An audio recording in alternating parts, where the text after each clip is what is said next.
Bonjour, les enfants doivent apprendre cette leçon qui a un vocabulaire soutenu et doivent tenter de la retenir par cœur.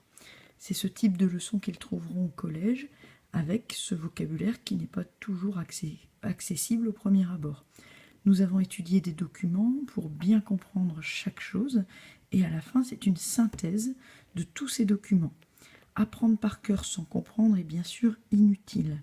Ici, l'idée, c'est de bien comprendre tous les exercices et d'essayer d'apprendre ce résumé, cette synthèse, en utilisant non plus ces mots, son propre vocabulaire, mais en utilisant le vocabulaire proposé par la leçon. Alors c'est difficile pour l'instant en début de CM2, et comme je disais tout à l'heure, apprendre sans comprendre, c'est inutile. Donc pour bien comprendre cette leçon, on a utilisé des dessins qu'on a fait en classe. Les dessins permettent d'être sûr que tout le monde comprend la même chose. Puis, ils permettent de réciter.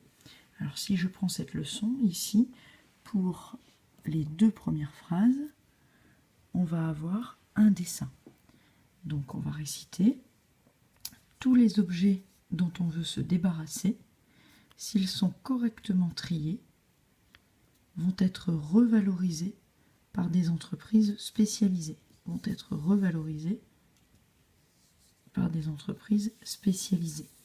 En classe, nous avons dessiné ce symbole qui signifie la revalorisation. Les enfants ont retenu ce symbole qui permet, ce pictogramme, voilà, qui permet de montrer qu'on recycle, et on a ajouté la petite clé pour expliquer qu'on peut réparer l'objet. On a ajouté le soleil et l'éclair parce que si on traite l'objet, on peut en tirer de la chaleur et de l'électricité.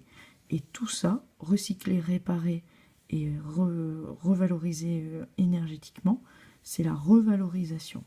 Donc ça, les enfants peuvent l'expliquer avec leurs mots à eux, mais ce symbole résume ça. Donc ici, ce sont des entreprises spécialisées qui permettent de revaloriser les objets. Vous voyez qu'il y a d'autres choses sur ce dessin parce qu'on va pouvoir mettre d'autres définitions et d'autres phrases.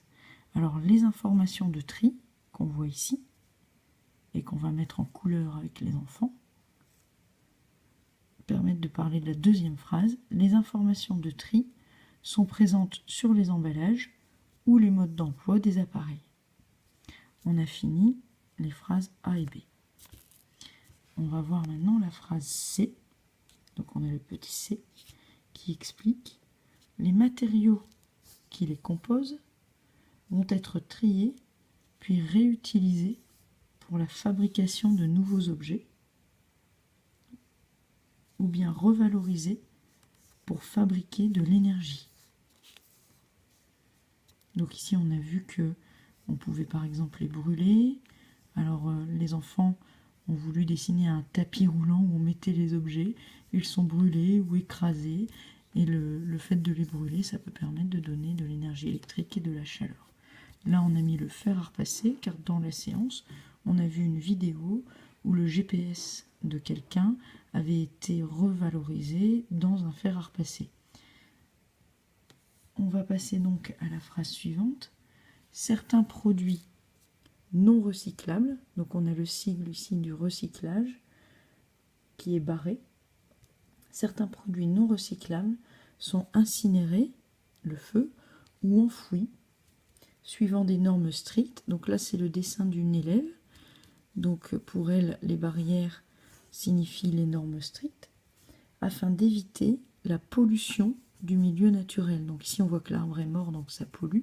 Et ici, à côté, c'est pas mort, donc ça ne pollue pas.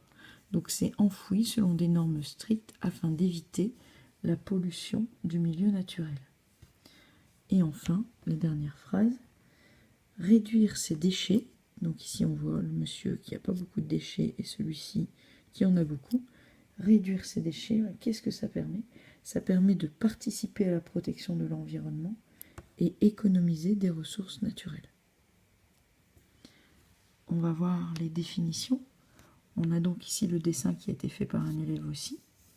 La déchetterie, espace aménagé où l'on peut déposer gratuitement ces déchets occasionnels, ceux qui peuvent être collectés avec les ordures ménagères, ceux qui ne peuvent pas être collectés avec les ordures ménagères habituellement, en raison de leur volume,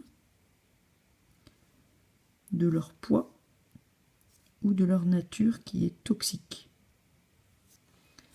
Le recyclage. Donc les trois autres définitions, on va les retrouver dans ces dessins. Donc pas besoin d'ajouter des dessins. Le recyclage, c'est le retraitement de matériaux ou de substances contenus dans des déchets pour en faire de nouveaux produits, matériaux ou substances. Donc ici, on a le dessin du recyclage. Retraitement de matériaux ou de substances contenus dans les déchets pour en faire de nouveaux produits, matériaux ou substances. Alors, j'exige pas de l'enfant qu'il me dise tous les mots, mais qui au moins m'explique ça. Le réemploi désigne le fait de pouvoir réutiliser un objet usagé. Et la valorisation, on retrouve notre sigle ici, qui reprend tout ce qui a été fait là, puisque la valorisation c'est ça, désigne le réemploi, on le répare et on le réemploie, la réutilisation ou le recyclage, la revalorisation énergétique et l'utilisation d'une source d'énergie résultant du traitement des déchets, chaleur ou électricité. Là, j'exige pas non plus la définition mot pour mot, mais au moins qu'il sache m'expliquer ce symbole et tout ce que contient la valorisation des objets. Voilà pour cette leçon. Donc, le fait d'apprendre cette leçon va leur permettre d'apprendre un nouveau vocabulaire en s'aidant des dessins. Les dessins permettent de réciter un contenu tout en étant sûr de la compréhension. De plus, comme le cerveau retient bien les images, les enfants pourront répondre à des questions plus facilement parce qu'ils pourront faire les liens, passer d'une image à l'autre, alors que si je leur donne que le texte, passer d'une information à une autre, faire des liens, c'est très difficile à partir du texte. On voit que là, avec le dessin, c'est beaucoup plus simple.